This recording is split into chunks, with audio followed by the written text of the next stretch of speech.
നമസ്കാരം. ഓപ്പൺ ന്യൂസിലേക്ക് സ്വാഗതം. ഇന്നത്തെ പ്രധാന വാർത്തകളിലേക്ക്.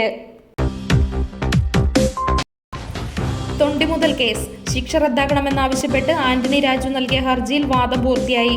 ഉത്തരവ് 12-ന്. തിരുവനന്തപുരം സ്കൂട്ടർ പാർക്ക് ചെയ്തതിനെ ചൊല്ലി തർക്കത്തിനിടെ കിളിമാനൂരിൽ യുവതിയുടെ കൈകൾക്ക് വെട്ടി അമ്മാവൻ. 2 കൈകൾക്കും പരിക്കേറ്റ സിന്ധുവിനെ തിരുവനന്തപുരം മെഡിക്കൽ കോളേജ് ആശുപത്രിയിൽ പ്രവേശിപ്പിച്ചു. കോഴിക്കോട് കോട്ടപ്പറമ്പ് സർക്കാർ ആശുപത്രിയിലെ സുരക്ഷാ ജീവനക്കാരനെ രോഗികളുടെ കൂട്ടിരിപ്പുകാർ മർദ്ദിച്ചതായി പരാതി. പേരാമ്പ്ര സ്വദേശി സുരേഷിനാണ് മർദ്ദനമേറ്റത്. വിവാഹിതയായ സ്ത്രീയെ വിവാഹ വാഗ്ദാനം നൽകി ബലാത്സംഗത്തിന് ഇരയാക്കിയെന്ന കാര്യം വിശ്വസിക്കാൻ പ്രയാസമെന്ന് സുപ്രീംകോടതി. കോഴിക്കോട് മാങ്കാവിൽ 18-കാരനെ തൂങ്ങി മരിച്ച നിലയിൽ കണ്ടെത്തി. തമിഴ്നാട് ദിണ്ടിഗൽ സ്വദേശി വേൽരാജാണ് മരിച്ചത്. തിരുവനന്തപുരം ട്രെയിനിൽ യാത്രയ്ക്കിടെ പീഡനത്തിനിരയായി സൗമ്യ എന്ന 22-കാരി കൊല്ലപ്പെട്ടിട്ട് ഇന്നേക്ക് 15 വർഷം. VSന്റെ പത്മഭൂഷൺ പുരസ്കാരം സ്വീകരിക്കുന്നതിൽ കുടുംബത്തിന് ആശയക്കുഴപ്പം. തീരുമാനം പാർട്ടിക്ക് വിട്ട് കുടുംബം. താമസ സ്ഥലത്ത് ഉറക്കത്തിനിടെ നെഞ്ചുവേദന. പ്രവാസി മലയാളി യുവാവ് ഹൃദയാഘാതത്തെ തുടർന്ന് മരിച്ചു. മുസ്തഫയാണ് മരിച്ചത്.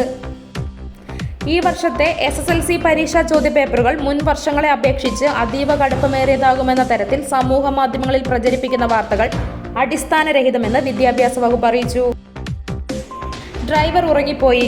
കൊല്ലത്ത് ഉറൂസിനിടെ ആൾക്കൂട്ടത്തിലേക്ക് പിക്കപ്പ് വാൻ പാഞ്ഞുകയറി 5 പേർക്ക് പരിക്ക്. ഒരാളുടെ നില അതീവ ഗുരുതരം. ഡൽഹി രജിസ്ട്രേഷനിലുള്ള ഇന്നോവ മ്യൂസിക് സിസ്റ്റത്തിന് പിറകിലെ രഹസ്യ അറയിൽ ഒളിപ്പിച്ചത് 500 ഗ്രാം MDMA. കൊല്ലം ലോട്ടറി ജീവനക്കാരനെ കടയ്ക്കുള്ളിൽ ജീവനൊടുക്കിയ നിലയിൽ കണ്ടെത്തി. പുനലൂരിലാണ് സംഭവം. മൊയ്തീൻ ബാദുഷയാണ് മരിച്ചത്. ഡിഗ്രി പാസ്സാകാത്ത വിദ്യാർത്ഥികൾക്ക് PG അഡ്മിഷൻ നൽകിയെന്ന പരാതി. റിപ്പോർട്ട് തേടി ഗവർണർ. വിദ്യാർത്ഥിക്ക് ബിരുദ സർട്ടിഫിക്കറ്റ് നൽകാനുള്ള തീരുമാനം മരവിപ്പിച്ചു. തിരുവനന്തപുരം പഞ്ചായത്ത് സെക്രട്ടറിക്കെതിരെ മാനസിക പീഡനവും ജാതി അധിക്ഷേപവും നടത്തിയ സംഭവം. വെള്ളനാട് ശശിക്കെതിരെ കേസ്. ശ്രീകണ്ഠാപുരം ഹ്രസ്വചിത്രങ്ങളിലും ആൽബങ്ങളിലും അഭിനയിക്കുന്ന 18-കാരിയെ ബലാത്സംഗം ചെയ്ത കേസിൽ വീഡിയോഗ്രാഫർ അറസ്റ്റിൽ. തില്ലങ്കേരി സ്വദേശി അഭിറാമിനെ ശ്രീകണ്ഠാപുരം ഇൻസ്പെക്ടർ ശ്രീജിത്ത് അറസ്റ്റ് ചെയ്തു.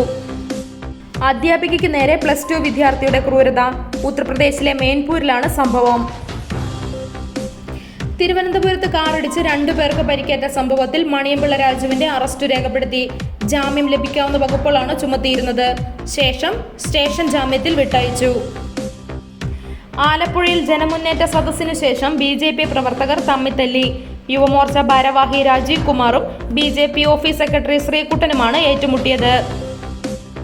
തിരുവനന്തപുരം മെഡിക്കൽ കോളേജിൽ ഓക്സിജൻ ഫ്ലോ മീറ്റർ പൊട്ടിത്തെറിച്ചു. വനിതാ അറ്റൻഡർക്ക് പരിക്ക്. പാലക്കാട് കാട്ടുപന്നിയുടെ ആക്രമണത്തിൽ വാഹനം മറിഞ്ഞു. മദ്രസ അധ്യാപകന് ഗുരുതര പരിക്ക്. പാതിവില തട്ടിപ്പ്. BJP നേതാവ് AN രാധാകൃഷ്ണനെതിരെ കേസെടുത്തു. ചികിത്സാ പിഴവ് മൂലം കൈമുറിച്ചു മാറ്റിയ വിനോദിനിക്ക് കൈത്താങ്ങ്. വീട് വെക്കാനുള്ള സ്ഥലം പ്രതിപക്ഷ നേതാവ് കൈമാറും. വയനാട്ടിൽ കാറിന് തീപിടിച്ച് ഒരാൾ മരിച്ചു. കണ്ണൂർ ഇരിട്ടി വള്ളിത്തോട് സ്വദേശി സജീറാണ് മരിച്ചത്. പൊള്ളലേറ്റ ഇയാളുടെ ഭാര്യയും ഒരു കുഞ്ഞും മെഡിക്കൽ കോളേജ് ആശുപത്രിയിൽ ചികിത്സയിലാണ്. വയനാട് എരുമത്തെരുവിൽ വെച്ചായിരുന്നു സംഭവം. സജീറിന്റെ ആത്മഹത്യയ്ക്ക് മുമ്പുള്ള വീഡിയോ പുറത്തു വന്നിട്ടുണ്ട്. യുവനടി അഞ്ജു കൃഷ്ണയും സംവിധായകനുമടക്കം 8 പേർ ലഹരിമരുന്നുമായി അറസ്റ്റിൽ. ഇന്നത്തെ സ്വർണം വെള്ളി നിരക്കുകൾ.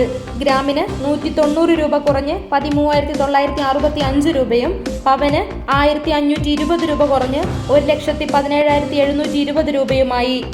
വെള്ളിക്ക് ഗ്രാമിന് 280 രൂപയുമായി. കേളകത്തെ ഇന്നത്തെ വില നിലവാരം.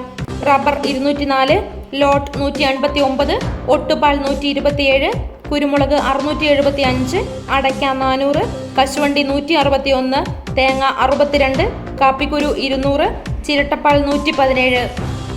ഇന്നത്തെ വാർത്താ ബുള്ളറ്റിൻ അവസാനിച്ചു. നന്ദി.